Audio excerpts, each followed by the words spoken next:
The winning blueprint presents. While you're here, go ahead and sub up. For those of you who don't know, I am Lou, host of the football program in the lab room. Here, simply talking football. Had a chance to watch a few preseason games over the weekend and jotted some notes while I was watching. And I watched the Pittsburgh Steelers take on the New York Giants and want to talk about the Pittsburgh Steelers' performance in their first preseason game at home at Heinz Field against the New York Giants. So won't be long-winded. I'll get straight to the point. Let's talk about what I saw in the game with the Steelers against the Giants. And first thing I noticed, and they talked about it in the telecast, was this offensive line for the Steelers is extremely youthful.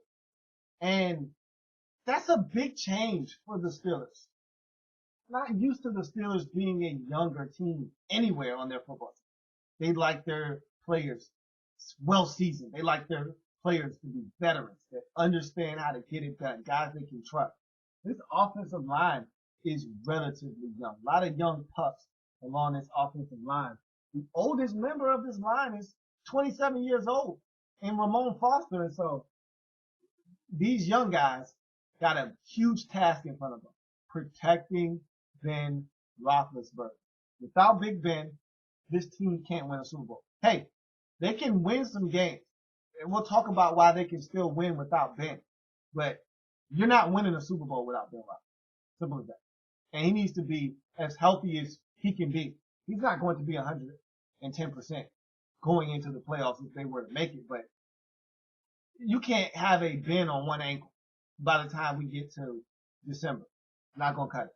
And so this offensive line has to hold up. Can't have Ben with broken ribs. Offensive line has to hold it down. Keep Ben in the pocket. This is a very quick passing game that we've seen from last year, and I think they're going to employ much of the same this year with Todd Haley having an emphasis on getting the football out of his hands quickly, that being Ben Roethlisberger. Three-step drop, back foot hit the ground, get the ball out. And so we saw some of that in this game, and I think we're going to continue to see it. And so they got to protect. They got to protect Big Ben and keep him upright. Looking to get L.A.B. Stephens-Howling the ball early on. Not going to stay on this topic long because I want to touch on it a little bit later, but he didn't start the game. Isaac Redman started the game, but not shortly thereafter, L.A.B. Stephens-Howling was in the game early and often. I mean, this guy was doing a lot. We'll talk about him a little bit later as we move on. Punt block. Look, protection had a massive breakdown. Can't happen. Absolutely unacceptable. No blocking on the outside whatsoever. There was a gap between the end man and the guy inside of him, and neither one of them picked up DeMontre Moore. They just flat out let him go. Now, it looked like the man on the inside of the outside blocker just flat out whipped. But either way, that can't happen. I mean, he literally almost blocked that. He could have caught the football. He was so in the clear back there to block that punt. He probably blocked that punt with his stomach. He got in there so cleanly. And so that can't happen. Breakdowns of protection like that can occur. And so with that being said, though, huge defensive stand by the Steelers D after the sudden change on the punt block. Look, your special teams lets you down. The Giants take over at about your 6-yard line, 6 yards away from a touchdown, and the Steelers D rises to the occasion. And I think this is a perfect opportunity to talk about this defense being better than what it was last year. I think last year this defense was old. I'm not going to mince any words. I'm not going to beat around the bush. This defense was old in 2012. And guys were banged up. Troy Polamalu was old in 2012. He was banged up. Ryan Clark was old in 2012. He was banged up. Lamar Whitley looked old. He was banged up and not playing at a high level in 2012. James Harrison, no longer on your team. He was old and couldn't get it done, and he was banged up in 2012. You had a lot of guys. Casey Hampton, old in 2012. A lot of dead weight holding this team back in 2012. So you get a healthy Polamalu. He looks fresh. He looks vibrant. Look, it's early. We could be talking about him in week 5, and we could be talking about the same Polamalu from a season ago. I just know in this game, Polamalu looked fresh, vibrant and he was running around making plays. So did Ryan Clark, and that's what you like to see if you're a Steelers fan. I thought that McClendon played solid in the interior of this defense, and you got a lot of young guys running around at the linebacker position. I like what the Steelers are doing, infusing younger guys onto this team, mixing them in with these veterans.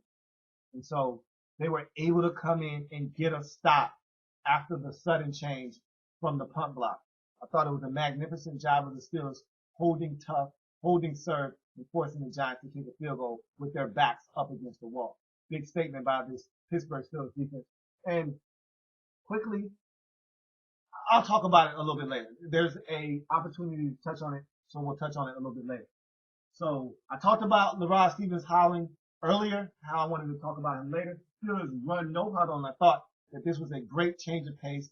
I love the up-tempo style, no substitutions, really forcing the hand of the Giants. Thought that was a tool that the Steelers put in their back pocket. They used it, and they saw how it worked, and they're going to put it in their back pocket for later usage down the road. You might not see no huddle again in the preseason. They just wanted to test it out, see if it'll work, and they might use that down the road in the regular season. Wouldn't be surprised. But short passing game was featured in that no huddle offense, as well as L.A.B. Stephens-Howling.